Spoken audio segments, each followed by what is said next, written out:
ശ്രീ വിഷയത്തിൽ ഇടഞ്ഞു നിൽക്കുന്ന CPI അനുനയത്തിലേക്കെന്ന് സൂചന.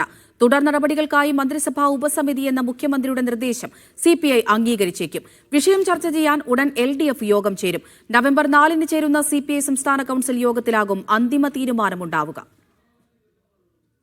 മുന്നണി മര്യാദകൾ ലംഘിക്കപ്പെട്ടതിലുള്ള രോഷം, പാർട്ടിയെ അപമാനിച്ചെന്ന പൊതുവികാരം, മന്ത്രിസഭാ യോഗത്തിൽ നിന്ന് വിട്ടുനിന്ന് പ്രതിഷേധിക്കാനുള്ള തീരുമാനത്തിലേക്ക് CPI എത്തിച്ച ഘടകങ്ങൾ ഇതൊക്കെയാണ്.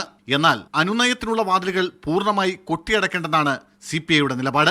മന്ത്രിസഭാ ഉപസമിതിയെ നിയോഗിക്കാമെന്ന മുഖ്യമന്ത്രിയുടെ നിർദ്ദേശം CPI അംഗീകരിക്കാനാണ് സാധ്യത.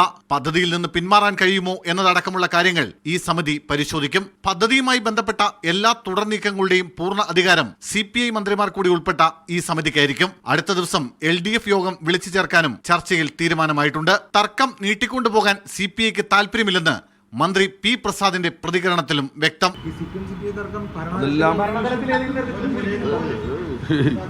അങ്ങനെ ഉണ്ടായിരുന്നെങ്കിൽ ഞങ്ങൾ ഇപ്പോൾ ഇതൊക്കെ കൂടുതലായിരുന്നല്ലോ. അടുത്ത മാസം 4-ന് CPI സംസ്ഥാന കൌൺസിൽ വിളിച്ചു ചേർത്തിട്ടുണ്ട്. മുഖ്യമന്ത്രി മുന്നോട്ട് വെച്ച നിർദ്ദേശങ്ങൾ യോഗത്തിൽ ചർച്ച ചെയ്യും. അതിനു മുമ്പ് LDF യോഗം ചേരാനും തീരുമാനമുണ്ട്. അടുത്ത മന്ത്രിസഭാ യോഗത്തിന് മുമ്പ് പ്രശ്നപരിഹാരത്തിനുള്ള തിരക്കിട്ട ശ്രമങ്ങളാണ് അണിയറയിൽ നടക്കുന്നത്. മീഡിയ 1 തിരുവനന്തപുരം.